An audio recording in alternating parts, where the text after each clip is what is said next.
정치인이다. 이번 시간에는요. 여야 가리지 않고 거침없이 쓴소리를 하시는 분입니다. 네, 대구가 낳고 순천이 기른 정치인 천하람 개혁신당 국회의원 모셨습니다. 어서 오세요. 네, 안녕하세요. 개혁신당의 천하람입니다. 네.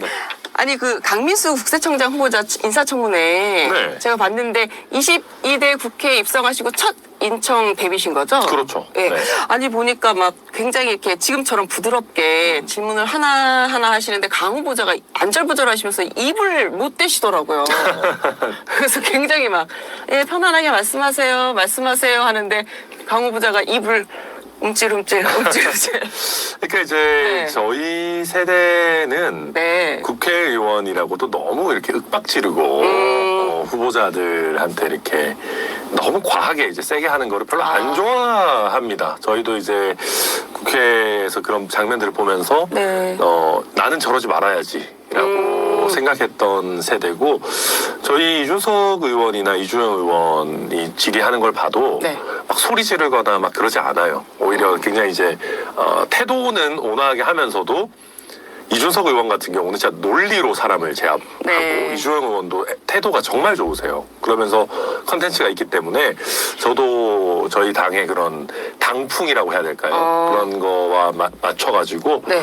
좀 차분한 가운데서도 내용이나 논리 위주로 좀 하려고 하고 있습니다. 네, 그래서 그 인사청문회 하시고 조금 기자들 사이에서 화제가 됐더라고요. 아, 그래요? 네, 그래서 아니 그거 못 보셨어요? 그 하시고 나서 일부 유튜브 짤도 좀 돌고 그래서 저희가 그 현장에 있는 기자들한테 좀 물어보니까 네.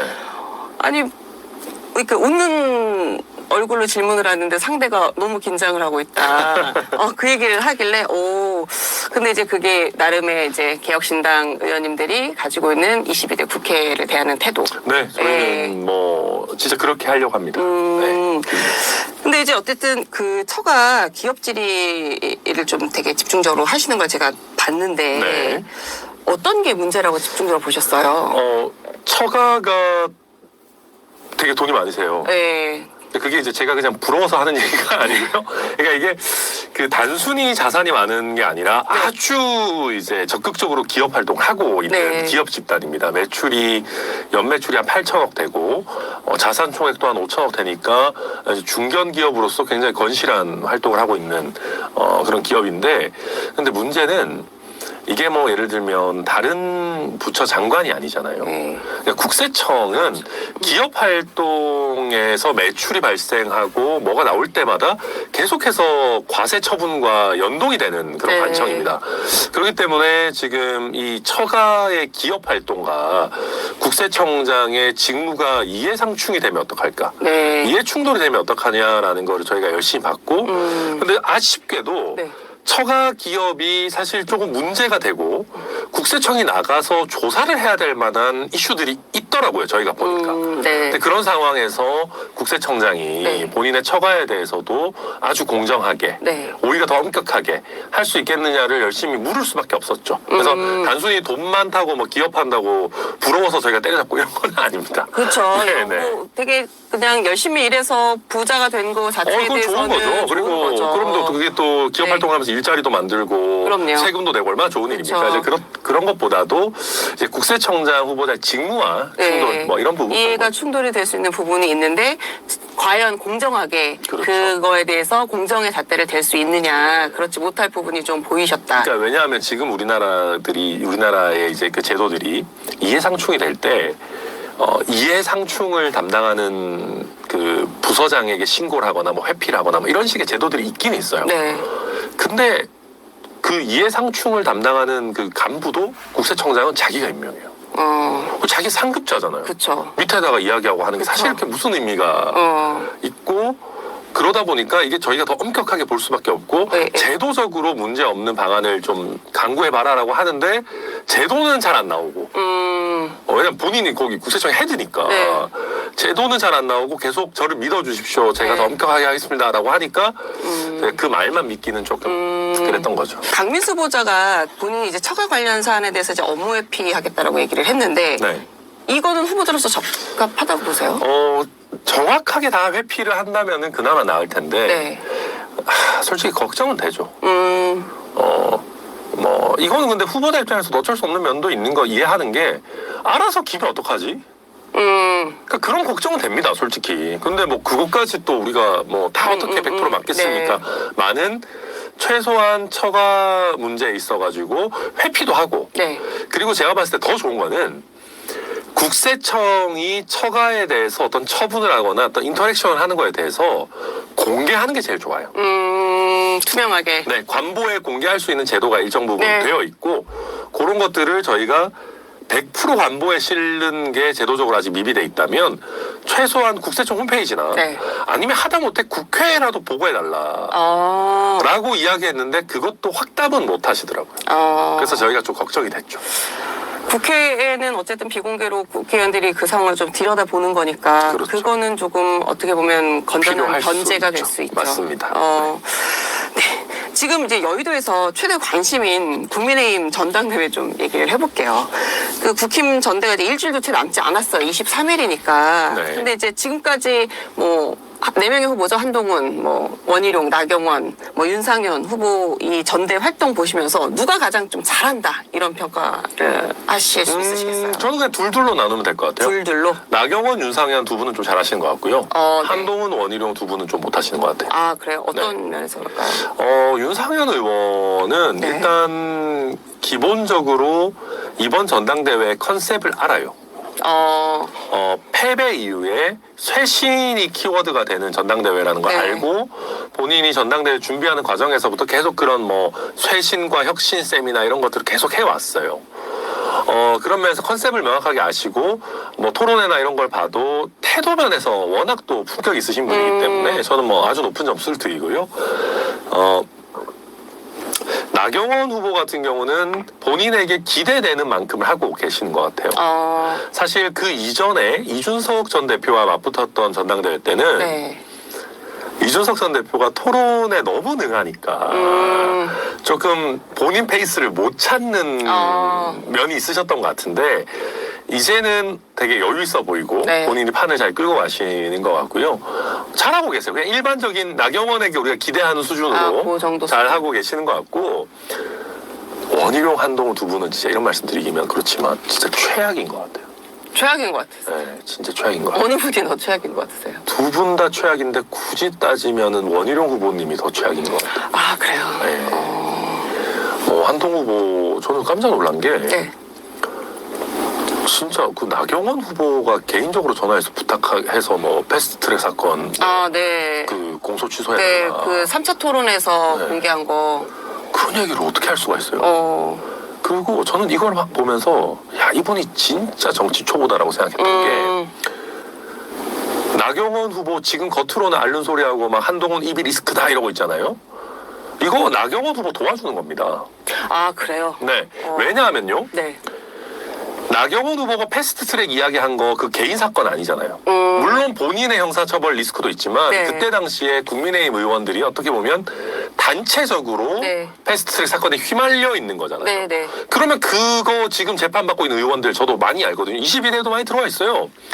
그분들 입장에서 나경원 의원한테 어떻게 느낄까요?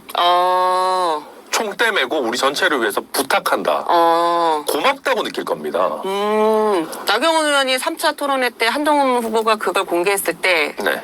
그렇게 얘기했죠. 내 개인적인 일이 그렇죠. 아니다. 이건 당 전체적 차원이었다라고 얘기를 했죠. 그렇죠. 네. 그렇기 때문에 명분도 있을 뿐더러 물론 아주 바람직한 일은 아니죠. 국민들께서 보셨을 때 그렇죠. 법무부 장관 네. 전화해서 좋은 일은 아닙니다. 저도 그거를 옹호하는 것은 아니지만 네. 국민의힘 국회의원들 입장에서 느꼈을 때는 어쨌든 그때 당시 원내대표가 끝까지 지금 몇 년이 흘렀는데도 책임지고 이걸 어떻게든 해결하려고 하는구나. 의원들 입장에서는 고맙죠. 당연히 그런 거 아니겠습니까? 그리고 나경원 의원 입장에서도 내가 힘들 때 계속 당을 지켜왔다.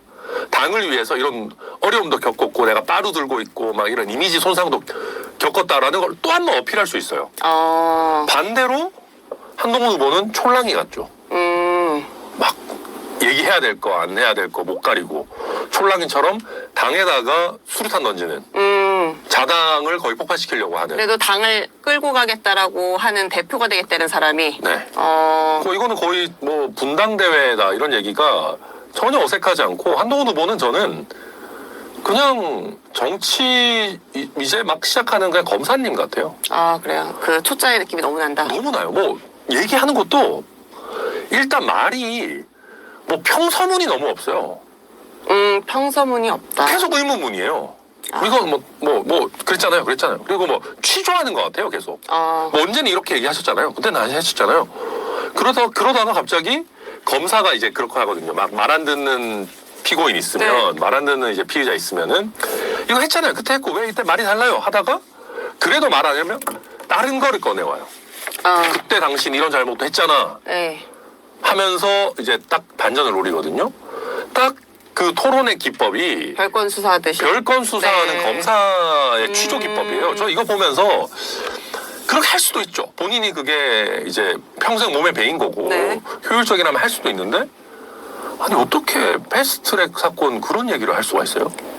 꺼내야 할 얘기가 있고 하지 않아야 될 얘기가 있는데. 그래놓고 본인은 김건희 여사 문자가 공개된 거에 대해 가지고는 어떤 이런 게 막 공개될 수 있냐 얘기해놓고 자기는 사적 대화 막 공개하잖아요.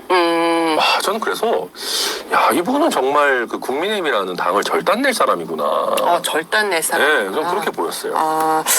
네, 요 얘기 제가 조금 이따 좀 더 여쭤볼 텐데, 그러면 일단은, 윤상현, 나경원 의원이 좀 잘한 편에 속하고, 그다음 한동훈, 원희룡 후보가 좀 못했다. 이 중에 원희룡 후보가 제일 좀 못했다. 이렇게 보신다라고 얘기를 하셨고. 네. 지금 말씀하신 대로 지금 뭐 국힘이 이 경쟁이 너무 치열해지면서 후보 간에 진짜 좀 선을 좀 넘는다. 이런 얘기도 있기도 하고. 근데 이제 이거와 더해서 이제 지지자들 간의 육탄전까지 지금 벌어지고 있잖아요. 정말 보기 안 좋죠. 예, 그래서 지금 이게 아까 좀 전에 잠깐 언급을 하셨는데 이게 전당대회가 아니라 이제 분당대회다 이런 정도까지 있는데 이게 이제 2007년에 뭐 기억하시겠지만 뭐 당시 이명박, 후보, 박근혜. 후보 네. 그때 엄청 세게 경쟁을 하고 이후에 이명박 후보가 이제 대통령이 된 이후에 친이 친박이 뭐 같은 여당이었지만 서로 여당인데 야당 같은 여당의 역할을 친박이 했다 이런 얘기가 있었잖아요. 그러니까 이제 당 내부 선거에서 나온 얘기는 흘려 들을 수가 없습니다. 이명박 박근혜 두 분도 그렇지 않았습니까? BBK가 누구 겁니까? 박근혜 대통령이 하니까. 네. 이명박. 그리고 그 최태민 막. 네. 더 근래에는 이재명 대표 대장동 사태가 누구 입에서 나왔습니까?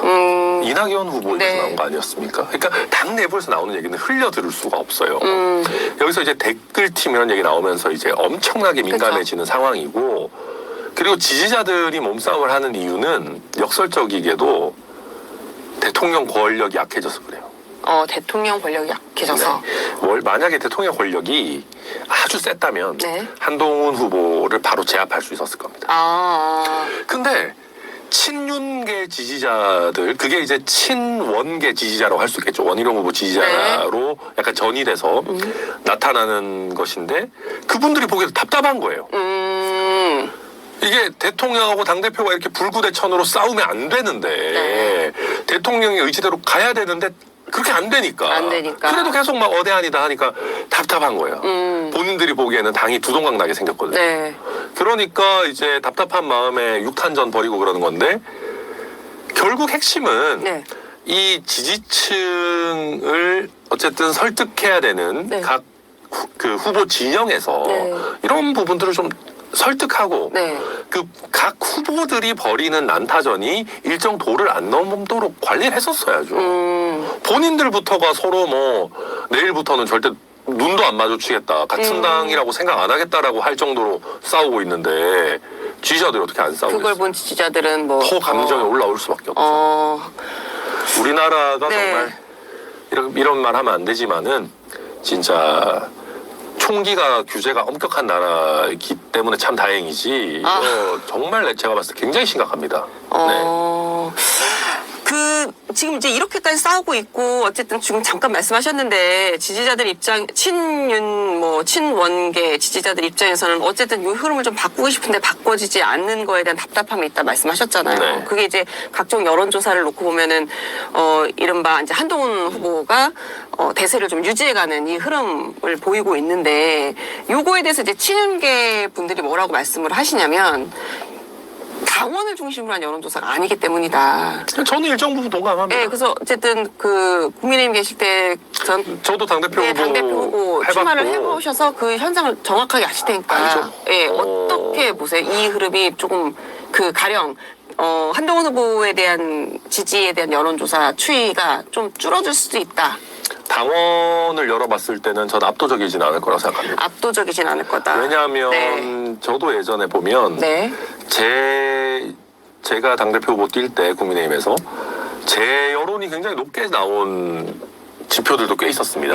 특히 국민의힘 지지층 대상 여론조사에서도 네. 꽤 잘 나온 부분이 있었는데 그때 워낙 또 이제 친윤 조직표가 셀 때기 때문에 네. 막상 뚜껑 열어보니까 당원 투표에서는 김기현 당시 후보가 압도적이었어요. 아, 네. 그러니까 그런 식으로 동작할 수도 있습니다. 지금 이제 친윤도 나름대로 뭐랄까요 치열하게 뛰고 있기 때문에. 네.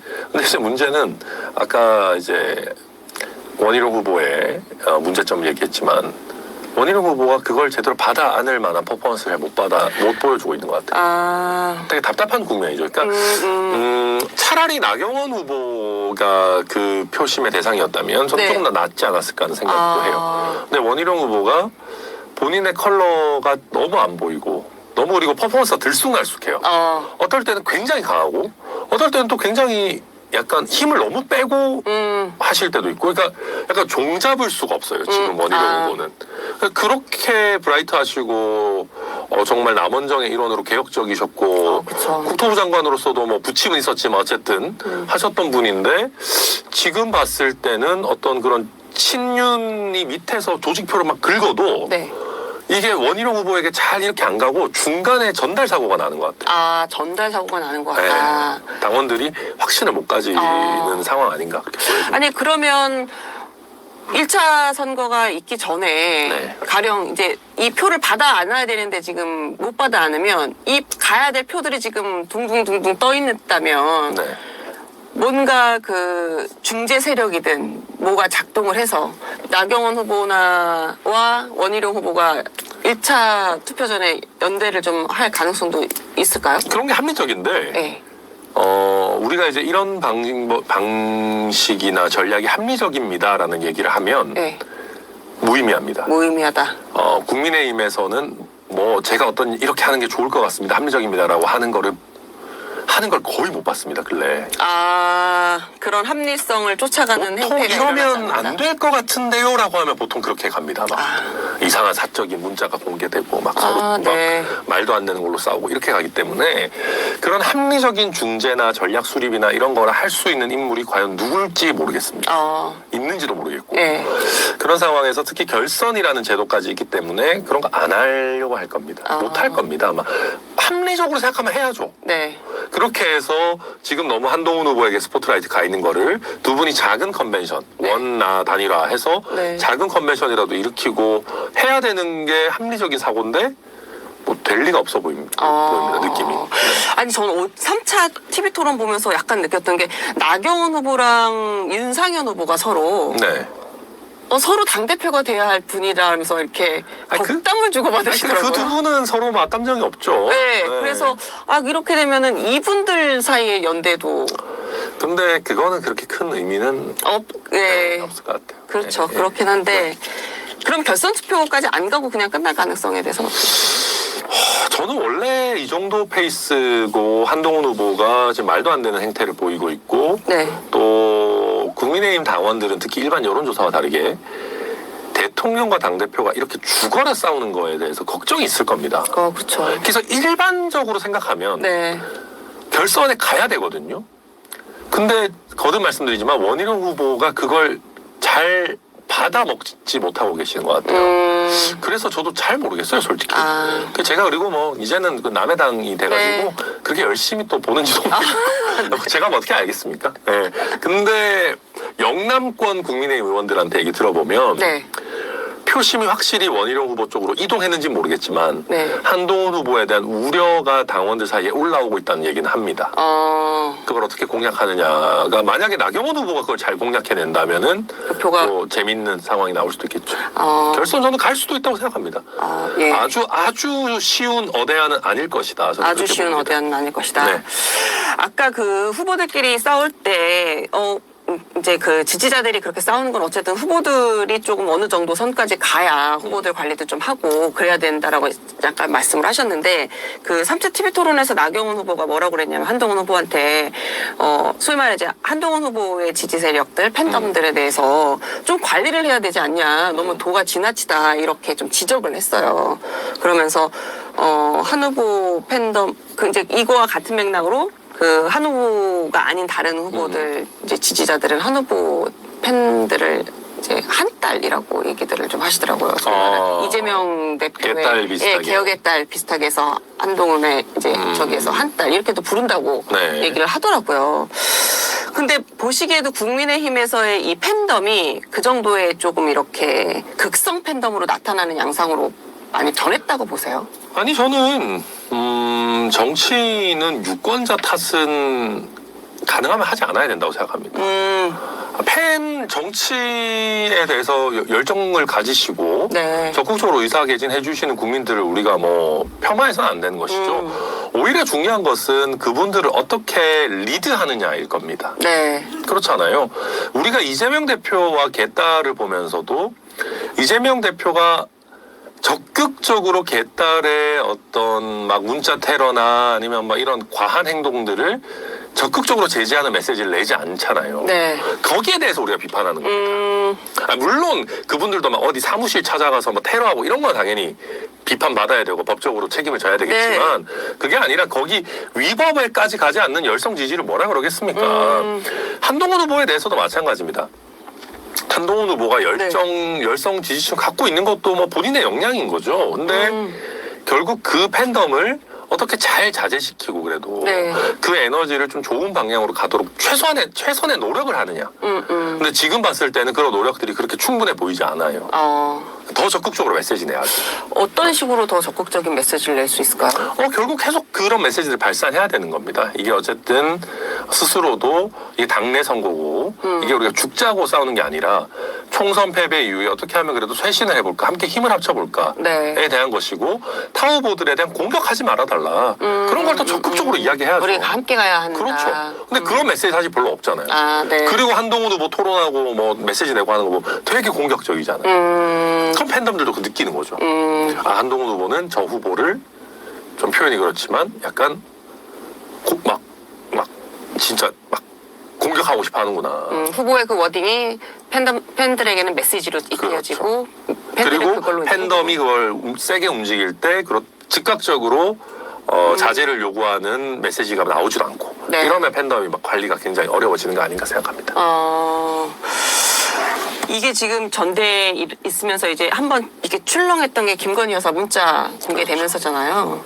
근데 이게 당원 투표에 영향이 어느 정도 있을 거라고 보세요? 저는 있다고 보거든요. 근데 거듭 말씀드리지만 이 표가 갈 곳을 못 찾는 것 같아요. 영향은 있지만 아직 갈 곳을 못 찾고 있다. 아니 당연하잖아요. 왜냐하면 국민의힘 당원들 입장에서는 당 대표와 대통령 그리고 대통령 배우자가 죽어라 싸우는 걸 원하겠습니까? 그리고 지금 이 문자 일식 사태로 대변되는 걸 보면 신뢰관계가 완전히 깨졌고 배신감에 치를 떨고 있다는 게 느껴지잖아요. 그러면 당연히 야 이거 이래서 되겠어? 생각이 들죠. 그리고 이게 얼마나 참 심각한 거냐면 한동훈 후보에게 문자 메시지를 공개해서 타격을 주려고 하는 세력이 있겠죠. 아마 친윤일 텐데 얼마나 마음이 급하냐면은 댓글팀이라는 내용이 담겨져 있는 문자 메시지가 막 공개되도록 해요. 이거는 정말 자기 발등 자기가 찍는 거 아닙니까? 근데 그 정도 분별력도 없을 정도로 한동훈 후보에게 책임론을 전가하고 한동훈 후보를 반윤 후보라고 딱지를 딱 짓고 싶은 거죠. 그러면 이런 상황에서 당원들은 불안감을 느낄 겁니다.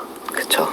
그러면 야 이거 이래서는 안 되겠는데 할 건데 어디로 가야 될지 지금 잘 모르고 있고 전당대회는 막바지로 가고 있어서 한동훈 후보에게 악영향이 있는 것은 저는 확실한데 그게 얼마나 표면화될지는 저도 정확히는 모르겠습니다. 남은 한 4일 이때 이제 좀 또 지켜봐야겠다. 지금 댓글 말씀하셔서 그런데 이 한 후보한테 제기된 이 사설 여론 조성팀 있잖아요. 이거 윤상현 후보가 그 얘기하더라고요. 아, 그렇게 결백하면 왜 이거 문제 제기한 장해찬 전 최고 고소하지 않느냐. 그렇죠. 원래 네. 고소 이런 거 잘하시는 분인데. 네. 이제 그랬더니 또 장해찬 전 최고도 페북에 그 얘기를 계속 올리시잖아요. 왜 고소해라. 근데 이제 한 후보가 얘기하기로는 당내 선거에서 내가 이렇게 고소고발을 남발하는 건 부적절하다 이렇게 대답을 하시더라고요. 본인의 이제 고소하지 않는 이유에 대해서는 취지를. 근데 이거에 대해서는 어떻게 보세요? 일단 댓글 팀 이 의혹의 실체에 대해서는 어떻게 좀 보고 계시는지. 저는 있다고 생각합니다. 있다고 저는 보세요. 장해찬 전 최고위원의 그 발언이나 메시지가 아주 구체적이고 또 진정성이 있다라고 느껴집니다. 본인이 직접 함께 하지 않았다면 네. 할 수 없는 네. 구체적인 증언들을 하고 있기 때문에 저는 신빙성이 높다고 보고요. 네. 그리고 어쨌든 일국의 대통령 배우자가 여당의 당대표격인 비대위원장하고 문자 메시지를 아주 포멀하게 정중하게 주고받고 있는 네. 상황에서 아무런 실체가 없는 얘기를 했을까. 거기서부터 저는 의구심이 있고요. 네. 자, 한동훈 후보의 아까 그 얘기. 당내 선거니까 뭐 고소 안 한다. 네. 말도 안 되는 얘기죠. 아, 말도 안 되는 얘기다. 이게 얼마나 선택적인 얘기냐면은 그렇게 당내 선거고 당내 화합이 중요하면은 나경원 후보가 패스트트랙 그 공소 취소 그 부탁한 거는 왜 폭로했습니까? 그게 더 타격이 클 수도 있어요. 장해찬 전 최고위원 지금 무소속이잖아요. 네. 고소하는 것보다. 네네. 그렇잖아요. 그렇게 본인이 이미 이 선거판에 들어와서 당내에 수류탄 던지고 있는데 이 부분에 있어서는 고소 못하겠다? 그걸 어떻게 우리가 납득합니까? 선택적 침묵인 거죠. 아니면 선택적 아량. 선택적 아량을 베풀 때는 아량을 베푸는 사람도 뭔가 구린 게 있구나라는 생각이 들게 되죠. 본인이 정말 깨끗하고 페어플레이하고 당의 화합을 추구하는 선거운동을 하고 있다면은 네. 이걸 고지그대로 받아들일 수 있는데 그렇지 않잖아요. 본인이 폭탄 던지고 있는데. 그래서 제가 봤을 때는 저는 장해찬 전 최고위원이 훨씬 더 신뢰가 간다. 더 신뢰가 간다. 네. 그럼 이건 어떻게 보세요? 김건희 여사가 한동훈 후보한테 메시지를 보내면서 했던 문구 중에 하나가 김건희 여사 측 네. 댓글 팀의 네. 존재에 대해서는 어떻게 저는 뭐 양쪽 다 있었을 거라고 생각합니다. 양측 네. 다 있었어요? 저는 뭐 김건희 여사께서 본인 내지는 윤석열 대통령의 여론을 굉장히 신경을 많이 쓰시는 걸로 알려져 있어요. 그래서 특히 선거 국면에서는 여러 가지 방법으로 죄송합니다. 여러 가지 방면으로 유튜버가 됐든 스피커들이 됐든 우호적인 여론을 조성하기 위한 노력들을 많이 한 걸로 여의도에는 많이 알려져 있습니다. 그래서 저는 그런 것들이 정말 위법한 어떤 드루킹 같은 불법 소프트웨어를 쓰거나 네. 공적 자금이 투입되는 형태의 위법한 댓글팀일지는 모르겠으나 네. 뭔가 여론에 영향을 주기 위한 노력들은 있지 않았을까 저는 추측하고요. 네네. 그거는 저는 김건희 여사와 한동훈 위원장 모두 했을 거라 생각합니다. 네네. 한동훈 위원장에 대해서는 장해찬 전 최고위원이 굉장히 구체적인 얘기를 하고 있기 때문에 저는 그 부분 신뢰하고 네. 김건희 여사도 굉장히 많은 유튜버들이나 이런 분들과 교류하면서 네네. 우호적인 여론 형성에 신경을 썼을 것이다. 저는 그렇게 추측합니다. 이게 근데 이제 결국은 전대가 끝나더라도 야당에서는 이걸 이제 어쨌든 사법부의 영역으로 끌고 가려는 공격의 이제 준비를 좀 하고 있는 것 같은데 네. 이것뿐만 아니라 지금 좀 전에 한동훈 후보 비판하셨던 내용 있잖아요. 네. 그 패스트트랙 그것도 조국 혁신당 대표 벌써 한동훈 후보랑 나경원 후보 모두 사법 대상이다라고 벌써 이제 공격을 시작을 공격이라고 해야 되는지 입장이라고 공격이죠. 해야 되는지 어쨌든 입장을 발표하셨더라고요. 어떻게 생각하세요? 일단 첫 번째로는 수사 대상이라고 보세요, 두 분? 댓글팀 이런 거 나온 순간부터 저는 한동훈 특검은 현실화될 것 같다는 느낌이 듭니다. 댓글팀 나온 이후로 한동훈 특검은 현실화될 걸로 보인다. 네. 그러면 이 패스트트랙 형사사건 고소 취하건 관련해서는 나경원 후보랑 한동훈 후보가 수사 대상이라고. 저는 이게 이제 얼마나 실체가 있을지 잘 모르겠습니다. 그냥 네. 사실 말로 부탁한 정도라면 이게 어떤 범죄에 적용이 될지 저도 조금 애매하긴 합니다. 네. 그 부분은 좀 논의를 해봐야 되겠지만, 검토를 해봐야 되겠지만은 정치권에서 계속해서 시끄러울 거는 명확히 보입니다. 저도 이게 사법적인 영역에서 좀 검토를 해봐야 될 것 같고 네. 다만 이제 한동훈 특검은 현실화될 것 같은 게 네. 원래 민주당이 좀 미온적인 입장이었어요. 조국 혁신당은 엄청 하고 싶어 했고 그렇죠. 근데 민주당 입장에서는 굳이 뭐 한동훈 특검까지 이랬는데 이게 댓글팀 이런 거 얘기 나오고 하니까 본인들도 예전에 김경수 지사 드루킹, 네, 드루킹. 특검을 하고 실제로 뭐 처벌이 됐지 않습니까? 그쵸. 그러니까 민주당 입장에서도 안 하기도 좀 이상한 상황이 된 거예요. 근데 여기서 하나 재밌는 거는 한동훈 특검 올라왔을 때 대통령이 거부권 쓸 것 같으세요? 그러니까요, 이거. 어렵죠. 대통령이 정말 그 개인적인 감정을 앞세워서 거부권 안 써도 웃기겠지만 저는 쓸 것 같습니다.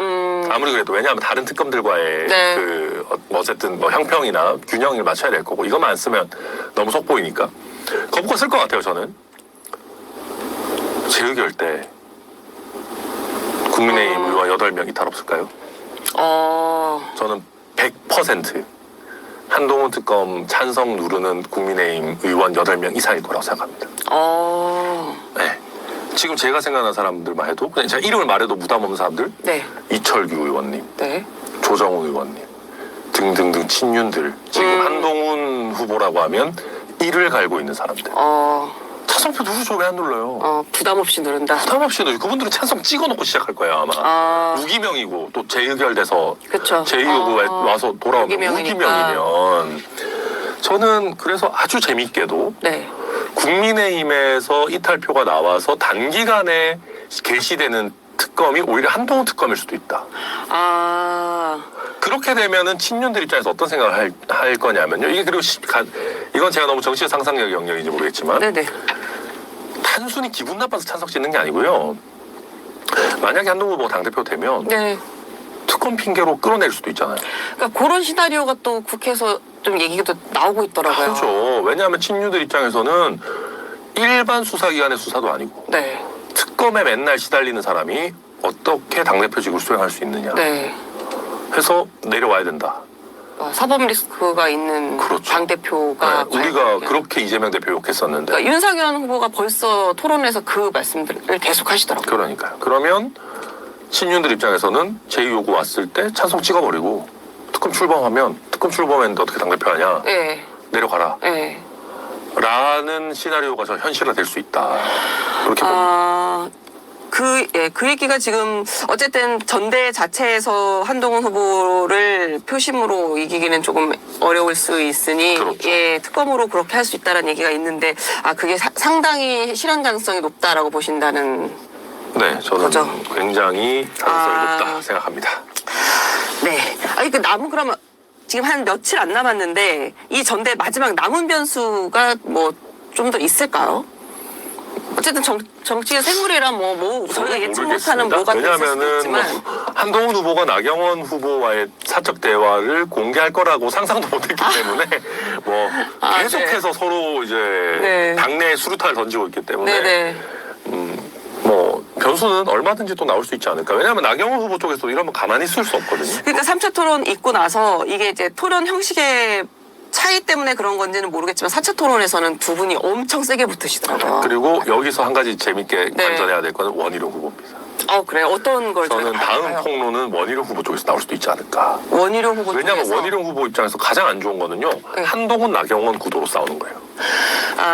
그쵸. 본인이 희미해지잖아요. 그쵸. 그러면 원희룡 후보와 원희룡 후보를 지원하는 친윤들 입장에서도 한 박 센 걸 날려야 됩니다.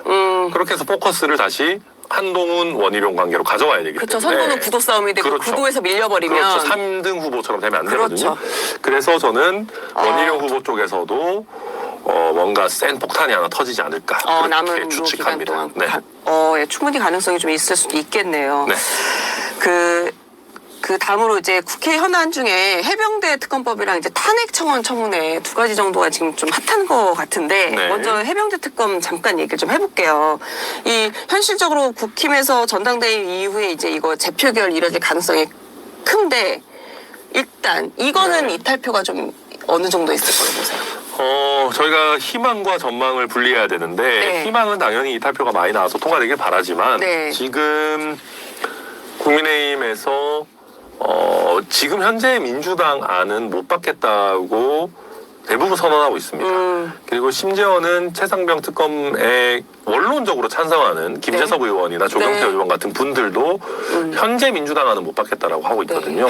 의원님도 지금 이 해병대 특검을 찬성은 하지만 이 안에 대해서는 반대하시고 아닙니다. 그리고 저희는 민주당 안에 대해서 반대하는 것까지는 아닙니다.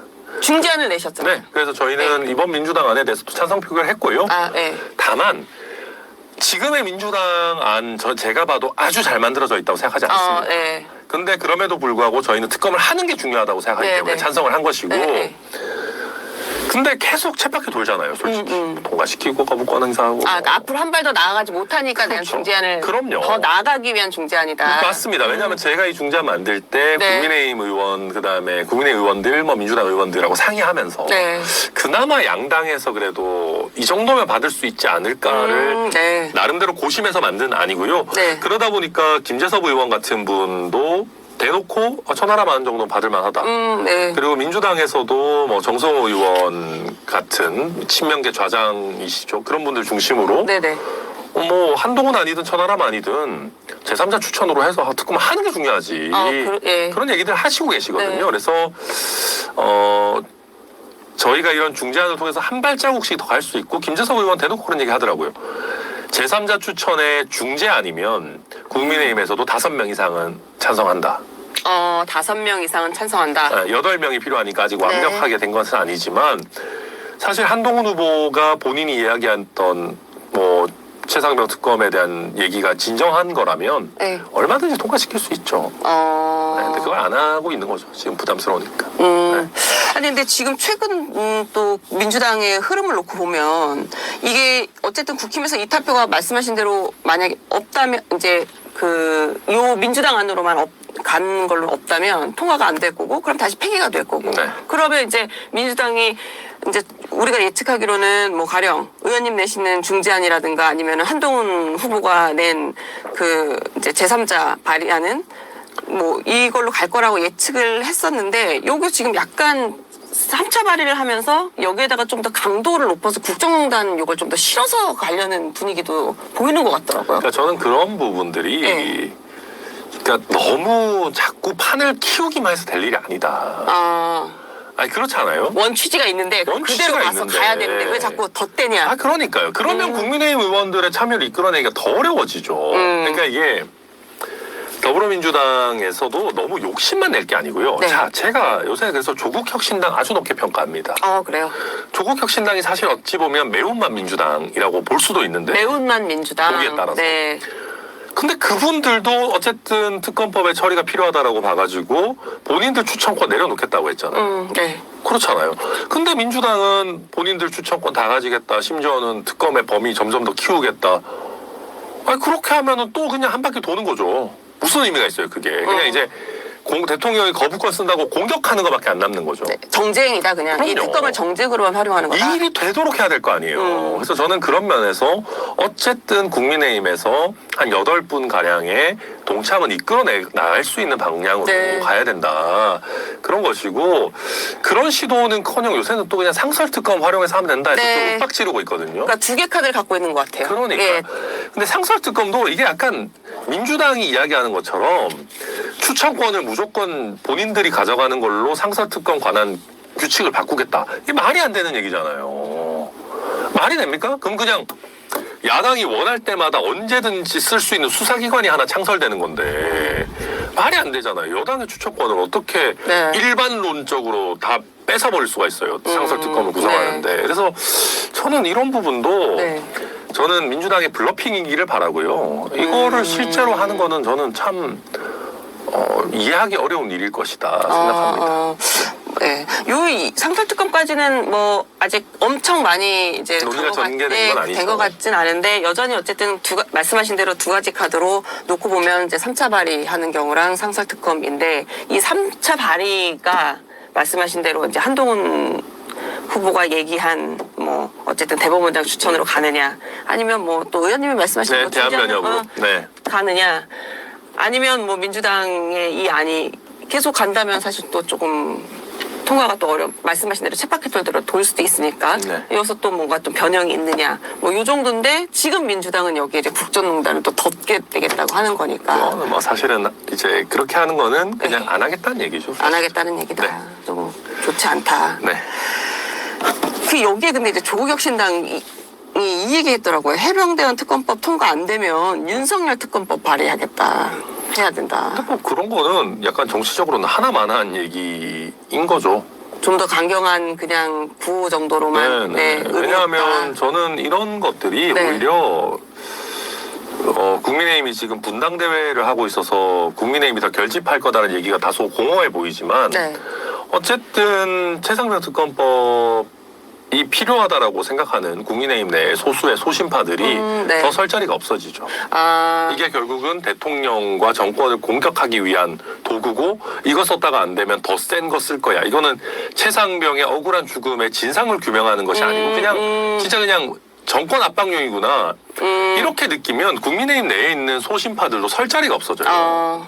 그러니까 더 이거는 어렵게 되는 거죠. 그냥. 네. 그리고 윤석열 특검법을 윤석열 대통령이 제2요구 안 하겠어요? 당연히 제2요구 하겠죠. 그거를 국민의힘에서 좋다고 이탈해서 사인해주고 이러지 않을 거예요. 말씀하신 대로 이건 뭐 확인이 좀 더 필요한 내용이긴 합니다만 뭐 국민의힘 모 의원이 오늘 어디 방송에 나오셔서 이 해병대 특검법에 찬성을 한 안철수 의원조차도 지금 요런 변화로 입장을 조금 바꾸고 있다. 그럴 명분을 주는 거죠. 자꾸. 예, 그런 얘기는 하고 있으시더라고요. 네. 그래서 저는 안타깝게 보고 있습니다. 네. 야당들도 좀 더 전략적으로 너무 네. 막 강경 일변도가 아니라 일이 되게끔 좀 네. 해야 되는데 좀 참 걱정입니다. 역시 천하람 중재안으로 가야 되는데. 역시 천하람 중재안으로. 네. 그 국민의힘 소장파 의원들이랑 얘기를 좀 하셨다고 말씀을 하셨고, 그다음 뭐 민주당도 또 그렇게 얘기를 하셨다고 했는데, 가지고 좀 더 논의를 좀 해보실 생각도 있으세요? 네, 저희는 뭐 당연히 논의를 하고 있는데 네. 일단은 각 당의 원내 지도부들 같은 경우에는 네. 일단 다들 그냥 뭐 본인들의 원래 입장에 치우친 그런 생각이고 다만 더불어민주당 같은 경우는 요즘은 뭐 원내대변인 나오는 좀 부분들 봐도 이제는 제3자 추천 방식에 대해서 문은 열어놓고 있는 것 같은데 아직 아주 전향적인 입장 변화는 있는 것 같지 않아서 좀 살펴봐야 될 것 같습니다. 알겠습니다. 다음 이제 그 대통령 탄핵 청문회 얘기를 좀 해볼 텐데요. 야당이 대통령 탄핵 청문회 추진하는 거 관련해서 대통령실에서 이제 위헌이다 이렇게 얘기를 했단 말이에요. 개혁신당은 어떤 입장이세요? 뭐 저는 위헌까지인지는 잘 모르겠습니다. 네. 근데 좀 이상한 건 맞습니다. 좀 과하다고는 생각하고요. 이제 청문회를 열 수는 있죠. 그리고 네. 청문회에서 증인들을 부를 수도 있습니다. 네. 그러니까 형식적인 요건들은 뭐 하고 있는 것 같습니다. 네. 근데 좀 과하잖아요. 그냥 딱 봐도. 왜냐하면은 대통령 탄핵이라는 것은 정말 아주 무거운 절차입니다. 요즘 더불어민주당을 보면은 탄핵이라는 거를 너무 가볍게 여기는 것 같아요. 뭐 방통위원장에 대해서 예방적 탄핵 같은 얘기를 하지 않나? 이재명 대표를 수사한 검사들에 대해서 탄핵을 꺼내지 네. 않나? 탄핵이라는 제도를 굉장히 정략적으로 너무 가볍게 소비하는 그런 상황이 있다고 보여집니다. 윤석열 대통령 문제가 있다면 당연히 탄핵이라는 절차도 쓸 수 있는 것이고 네. 탄핵 사유가 명확하면 당연히 국회도 나서야 되겠죠.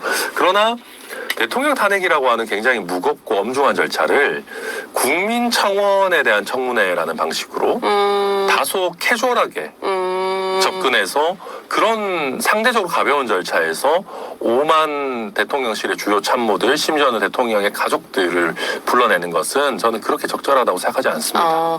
추경호 원내대표가 이런 말씀하시더라고요. 문재인 정부 때도 문재인 대통령에 대해서 그 국민청원 탄핵에 있었다. 네. 그렇지만 우리 이거에 대해서 이준석 전 대표도 심지어 그런 얘기 하죠. 이런 식의 어떤 제안들이 없었던 것은 아니지만 대통령 가족들 불러가지고 뭐 하고 뭐 그때도 이제 뭐 아마 대통령의 사위 뭐 이런 논란이 있었을 때인 것 같은데 그런 것은 조금 이제 도를 넘는 거 아니냐라고 본인이 만류했다 뭐 이런 얘기를 하는데 그러니까 이런 식으로 결국은 우리 정치가 계속해서 서로 적대시하는 게 더 높아지죠, 강도가. 결국은 부메랑이 돼서 돌아옵니다, 본인들에게. 부메랑이 돼서 돌아옵니다. 네, 그리고 정말 뭐가 뭐 이런 게 있다면 할 수도 있겠죠. 근데 물론 저도 윤석열 정부의 실정이라든지 많은 부분 비판할 점도 있다고 생각하지만 이것이 이런 식으로 이렇게까지 갈 정도의 사안은 아니다.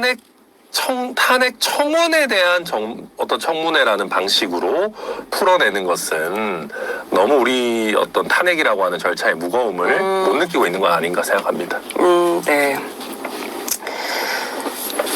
이 국민의힘 입장에서 이 청문회에 만약에 들어간다면 이거 안 들어가기도 뭐하고 들어가기도 뭐하고 좀 애매할 것 같아요. 이번엔 아마 들어갈 것 같아요. 왜냐하면은 괜히 야당의 동무대로 놔두는 것보다는 뭔가 가서 방어를 하는 모양새를 취하지 않을까라고 뭐 생각은 듭니다.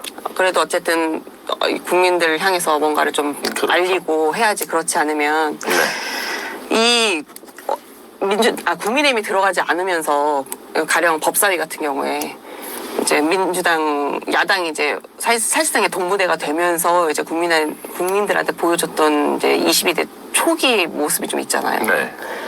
이제 요때 나중에 이제 또 국민의힘 들어오면서 정청래 법사위원장의 그 상임위 운영의 방식에 대해서 조금 여당 쪽에서는 비판들을 좀 많이 하시더라고요. 어떻게 보세요? 그러니까 저도 이제 근데 저는 여당과 정부가 더 정신 차려야 되는 것 같아요. 여당과 정부가 더 정신 차려야 된다. 솔직히 말해서 과한 부분들이 있죠. 원구성 협상부터 민주당의 행태가 과한 부분들이 있습니다. 사실은. 어떤 부분이? 뭐 예를 들면 법사위 운영이 다 독식해서 네. 가져가고 그런 부분들 다 너무 밀어붙이기식인 네. 것들이 있죠. 근데 그렇게 해서 역풍이 불었나요? 저는 이제 약간은 있겠죠. 예컨대 대통령에 대한 비호감이나 어떤 불신임에 비해서 민주당 지지율이 별로 안 오르고 있고 네. 뭐 이런 지표들은 있긴 있을 네. 겁니다만은 대통령이 불쌍하다 우리가 대통령 지켜주자라는 수준의 역풍이 있었나요? 저는 못 느꼈습니다. 그러니까 민주당도 계속 하는 거예요. 그렇죠. 민주당도 뭐 그렇게 잘하는지 모르겠지만 대통령과 국민의힘은 더 못한다라는 확신을 저는 아주 많은 국민들이 갖고 계시다고 생각합니다. 그렇기 때문에 민주당이 다소 독주하고 네. 이번에 탄핵 청문회도 사실은 좀 이상하잖아요. 네. 근데 저는 국민들이 여기에 대해서 분노하거나 이게 어떻게 이럴 수 있지 하고 역풍이 불거나 저는 그 정도까지는 못 느낍니다. 그냥 좀 과하네. 네. 국민의힘의 비판이 탄력을 받지 못한다. 저는 뭐 아무도 그냥 아니 뭐 니들은 뭘 잘하는데로 네. 가는 것 같고 네. 그래서 막 얘기해도 네네. 그렇게 크게 막 공감이 그렇게 가진 않고요. 네. 그리고 예를 들면 정청래 의원이 그때 임성근 사단장이었나? 군인을 막 퇴장시키고 그랬잖아요. 네. 그런 거에 있어가지고 또 많은 국민들이 어떻게 군인에 대해서 저렇게까지 무례하게 네. 할 수가 있냐. 어쨌든 우리 국가의 안보를 지키는 게 군인의 역할인데 제복 입은 사람에 대한 네. 최소한의 예의는 지켜야 되는 거 아니냐. 공감합니다. 그렇지만 저는 반대로 그런 생각도 했어요. 그랬을 때 제가 만약에 2스타, 3스타 되는 사람이면 저였으면 진짜 뭐 영화에서 나오듯이 이런 모욕을 받을 바에 내가 배지 내려놓고 그만두겠다. 이게 지금 말이 되는 행태냐. 내가 내 자리 하나 지키자고 이런 게 아니고 우리 국군에 대한 이거는 네. 모욕이다. 그런 결기도 없잖아요. 솔직히 반대로 이야기하면. 그러니까 저는 그래서 이게 뭔가 이 민주당이 독주해서 과하고 거기에 대해서 국민의힘이 그러면 뭔가 어떻게 되치기를 하고 이런 그림이 잘 안 나오는 것 같아요. 네, 그래서 그러니까 국민의힘도 민주당이 너무해요라는 얘기만 한다고 해서 국민들이 그럼 국민의힘 편 들어줘야지라고 하는 국면이 아니다. 네. 결국 본인들이 뭔가 잘할 생각을 해야 되는데 그러려면 정말 많은 국민들이 변화의 기점이라고 생각하는 우리 최상병 특검법 네. 문제라든지 김건희 여사 특검법의 문제라든지 네네. 뭔가를 풀어내면서 네. 우리는 우리 스스로에 대해서도 엄격하려고 하는데 네. 민주당 보십시오. 계속 저렇게 막 독주하고 우리를 계속 이렇게 하지 않습니까? 가 나와야 되는데 본인들은 총선 지고도 아무런 쇄신 노력도 없으면서 민주당만 독주해요. 어떤 의미에서는 국민들이 민주당이 힘이 더 세졌으면 좋겠다고 해서 총선 그렇게 찍으신 거예요. 네. 그래서 저도 국민의힘도 좀 정신 차려야 된다 생각합니다. 김건희 여사 관련된 논란에 관련해서는 지금 이제 4명의 후보 모두 사과해야 된다라고 이제 토론에서 그럼요. 얘기를 왜 아직 안 합니까? 이제 하기 시작을 하더라고요. 근데 그 얘기가 나와서 조금 얘기를 해보면 김건희 여사 이 명품 가방 관련해서 받은 당일날 직원한테 돌려주라고 지시를 했다 이렇게 해명을 이제 와서 얘기를 하는 거 좀 늦다 이런 지적들이 좀 있더라고요. 거짓말이겠죠. 아, 이 해명 자체가 거짓말이다. 네. 이걸 이제 와서 이야기할 리가 없지 않습니까? 그리고 제가 지난번에 정진석 비서실장이 국회에 출석했을 네. 때 물어봤어요. 디올백 어디 있냐고. 맞아요. 네. 답이 제대로 안 나와요. 가서 직접 보면 어떻겠냐라고 네. 요청하셨잖아요. 디올백 어디 있냐? 그 얼마나 간단한 질문입니까? 그러니까 대통령실 청사 어딘가에 포장도 뜯지 않은 상태로 보관되어 있다. 몇 층에 있는데요? 모른대요. 제가 심지어 그 수많은 거기 나온 대통령실 간부들한테 다 네, 물어봤어요. 네. 한 명이라도 아냐? 그걸 어떻게 다 모를 수가 있어요. 그리고 포장된 채로 너무 예쁘게 잘 보관되어 있다면은 왜 가서 보지 못하게 해요?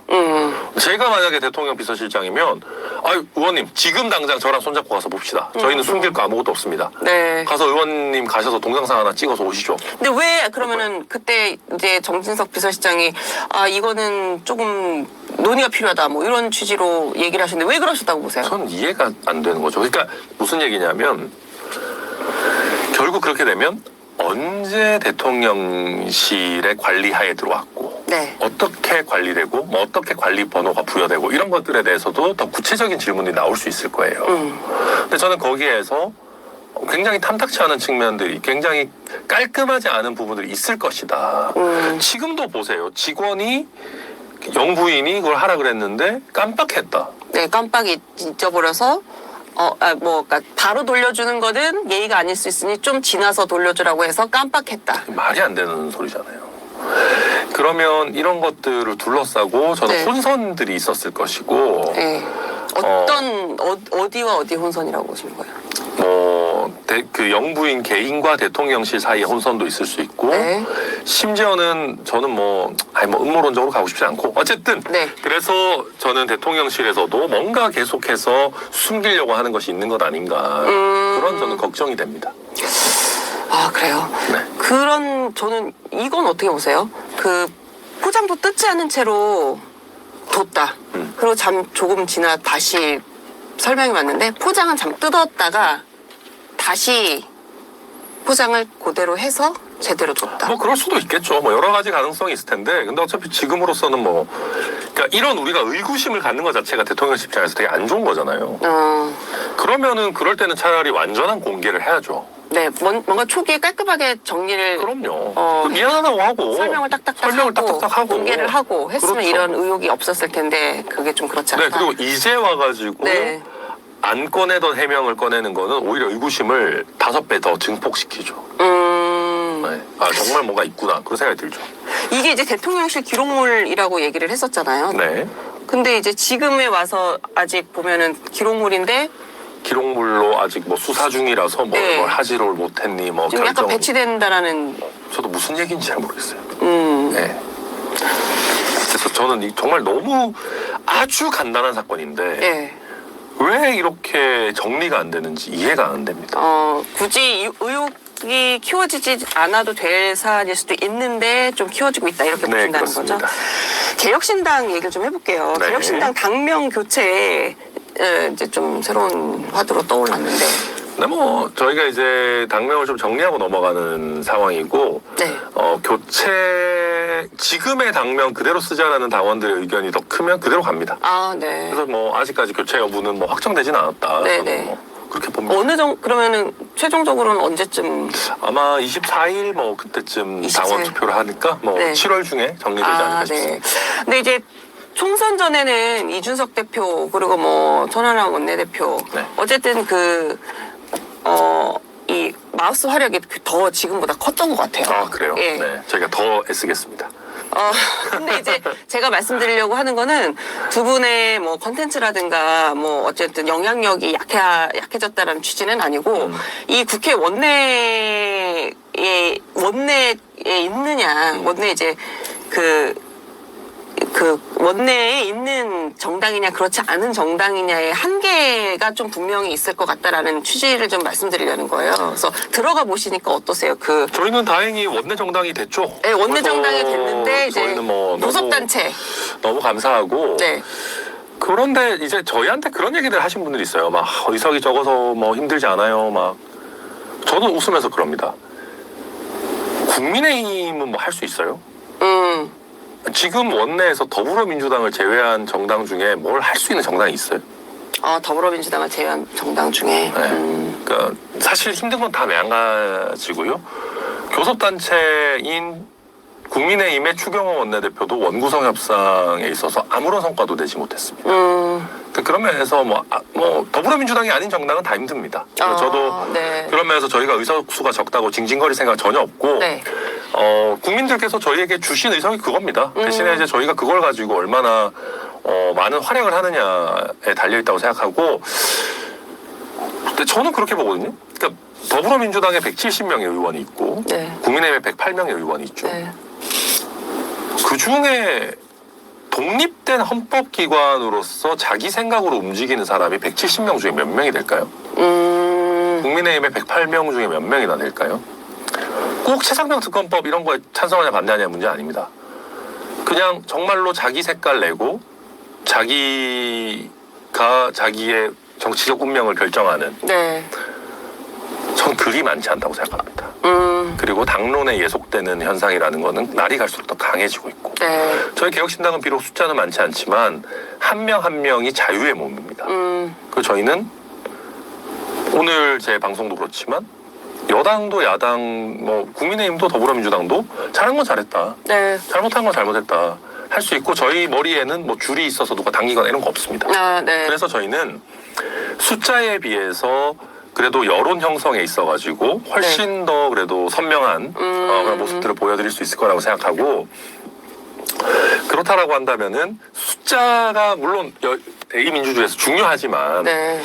저는 국민들께서 다음번에는 개혁신당이 조금 더 많아졌으면 좋겠는데, 네. 저렇게 그래도 지 마음대로 자기 소신대로 하는 국회의원이 우리나라에 조금 더 많아져야 되지 않을까라고 생각하신다면은 저는 저희에게 주어진 의석을 잘 활용한 거다, 그렇게 생각합니다. 1호 법안 발의하셨어요? 저는 뭐 사실 일단 최상명 중재안이, 천하람 중재안이 어떻게 보면 저의 1호 법안 격인데, 네. 민주당 의원들 도장 받아서 발의하려면 오늘이라도 할 수 있죠. 그래서 저는 그거는 그렇게 큰 의미 없다고 보고, 네. 국민의힘 의원들 설득하고 있는데, 네. 사실 그렇게 쉽진 않고요. 네. 다만 그와 별개로 그냥 이제 그렇게 너무 정치적으로 이렇게 첨예한 거 말고 그냥 정책적인 법안들은 많이 준비하고 있고, 네. 곧 발의하려고 합니다. 네. 아니 그 선거제 관련돼서 1호 법안 발의하신다고 하셨던 게 있어서 제가 여쭤본 거거든요. 근데 이제 이준석 대표가 사실 선거제도 전반에 대한 네. 1호 법안을 내서 저는 조금 뭐 비슷하지만 정치개혁 법안일 수도 있고 뭐 좀 네. 고민하고 있습니다. 네. 예. 뭐 1호 법안이 솔직히 뭐 그렇게 중요하겠어요. 계속 내는 건데 뭐 저희는 네. 그렇게 생각합니다. 네. 그 보수정당 그리고 야당 제3정당 사이에서 이 개혁신당의 정체성을 뭐냐라고 여쭤보면 어떻게 말씀해 주실까요? 우선 저희는 독립정당이고요. 네. 어느 정당과 뭐 인위적으로 연대하거나 합치기 위해서 타 정당의 눈치를 볼 생각 없습니다. 예. 많은 분들이 뭐 국민의힘과 어떻게 뭐 다시 하는 거 아니야 이런 분들 계시는데, 네. 근데 재밌는 게요, 저희는 국민의힘 안에 있을 때도 싸가지가 없었습니다. 하고 싶은 얘기 하면서 할 살았습니다. 말을 하신 거죠. 그러니까 그게 이제 뭐 싸가지 없다는 게 태도의 문제라기보다는 정말로 그냥 하고 싶은 얘기 네. 하면서 살았습니다. 그런데 저희가 무슨 뭐 미래 연대 가능성 때문에 뭐 국민의힘과 무슨 사이를 돈독한 그런 거 할 생각 없습니다. 저희가 저희 하고 싶은 대로 할 거고요. 그리고 저희는 이게 뭐 보수냐 진보냐 그 단어들이 굉장히 오염돼 있다고 생각합니다. 보수냐 진보냐 이 단어가 오염돼 있다. 보수라고 하면은 너희 국민의힘 이중대냐 그러고, 네. 진보라고 하면은 뭐 민주당 이중대냐 하는데, 저는 민주당이 진보인지도 잘 모르겠고요. 국민의힘 보수인지도 잘 모르겠습니다. 그러니까 저희는 이준석 천하람의 당이기도 하지만 네. 이원욱, 조응천, 양양자, 양정숙 이런 뭐 네. 금태섭 이런 분들의 당이기도 합니다. 네. 저희는 그런 면에서 소신파들이 모여 있는 정당으로서 양극단으로 치우치지 않고 네. 굉장히 실용적인 정치를 하려고 하고 네. 저는 이런 거를 잘하면 네네. 저희가 주류가 될 거라고 생각합니다. 네, 그래서 저희를 막 어디 누군가의 이중대로 낙인 찍으려고 하는 시도에 굳이 뭐 얽매일 필요가 있나 그런 생각을 하고 있습니다. 네. 자, 이 마지막 질문입니다. 나는 정치이다 공식 질문인데요. 천하람 원내대표에게 정치란? 거창한 얘기를 해야 되는데 저는 그것보다도 네. 저한테 제일 재밌는 일입니다. 네, 재밌어요. 네. 저는 우리 공동체나 우리 국가 시스템을 어떻게 변화시킬까를 상상하는 것이 굉장히 즐겁습니다. 네.